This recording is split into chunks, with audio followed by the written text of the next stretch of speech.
Je m'appelle Thomas Stincambert, ou Thomas de la physique pour les intimes, et je serai le scientifique de la mission Mars-Louvain 2023. Donc, mon expérience est basée sur une partie de mes études. Je suis en physique médicale,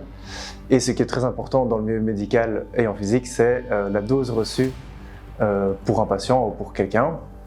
Et donc, je vais essayer de quantifier la dose reçue pour chacun de mes camarades dans le désert, et aussi de faire des mesures ponctuelles dans le désert de la dose et voir s'il y a des points chauds, comme on dit, donc des zones où il y a une radioactivité naturelle, et en faire des prélèvements pour voir quel isotope c'est. Alors dans le spatial, les rayonnements sont extrêmement importants, tout simplement parce que ces rayonnements vont casser en fait l'ADN et donc induire peut-être plus tard des tumeurs, donc des cancers. Il faut savoir que sur Terre, on est protégé par l'atmosphère et le bouclier électromagnétique de celle-ci. Mais une fois qu'on quitte l'atmosphère et qu'on va au-delà du champ magnétique, eh ben, plus rien n'arrête les particules et donc on est exposé à des plus grandes doses. Donc plus tard, lors des missions martiennes, les astronautes seront soumis à l'aller et au retour aux particules et aux rayonnements, mais aussi sur la planète Mars, car celle-ci a une atmosphère beaucoup plus fine et surtout un champ magnétique aussi beaucoup plus ténu. Je vais essayer de matcher un peu mon expérience avec celle d'Augustin, qui d'abord sera un mapping en 3D de la base et ses alentours, et je vais essayer de mettre sur ce mapping toutes les radiations que j'ai trouvées à l'aide de mon scintillateur.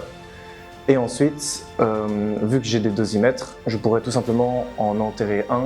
et en laisser un au-dessus, et donc voir le blindage naturel du sol martien et voir s'il est efficace ou pas, et à long terme, peut-être s'installer du coup dans des bases souterraines sur Mars et pas à la surface. Donc de manière générale, chaque soir, durant une fenêtre de 2 heures, nous devons communiquer on va dire avec l'extérieur, avec la Terre, pour d'abord donner nos signes de vie, voir si tout va bien, si tout se passe bien, s'il n'y a pas de réels problèmes à bord, et ensuite, du coup, planifier les jours d'après. Donc c'est évidemment une coordination d'équipe globale avec le médecin et tous ceux qui doivent envoyer leur rapport personnel de ce qu'ils ont fait le jour même. Et donc moi je devrais m'occuper principalement d'envoyer un message, un mail pour savoir et pour dire qui va faire des activités demain, dehors ou à l'intérieur. Alors en effet, il y a évidemment les 2 semaines principales où on est dans la base qui concernent vraiment le projet en tant que tel, mais il y a toute une préparation en amont et il y a surtout tout un débriefing et tout ce qu'on va faire après en aval. Il faut savoir que ça prend énormément de ressources, déjà ne serait-ce que trouver des sponsors, savoir quelle expérience on va faire, trouver des financements pour ces expériences et a posteriori, du coup, analyser toutes ces données, en tirer un maximum et les présenter à ceux qui nous ont fait confiance pour les faire, telles des sociétés privées ou même publiques. En effet, donc, il y aura, après mission, notre but aussi est de évidemment transmettre tout ce qu'on a appris et notre fascination pour le spatial en général aux plus jeunes générations.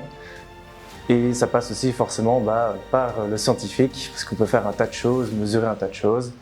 Et le but principal de cette mission, après évidemment la mission principale des 2 semaines, c'est de transmettre tout ça aux écoles primaires ou secondaires et qu'on n'est pas obligé d'être cadenassé dans un seul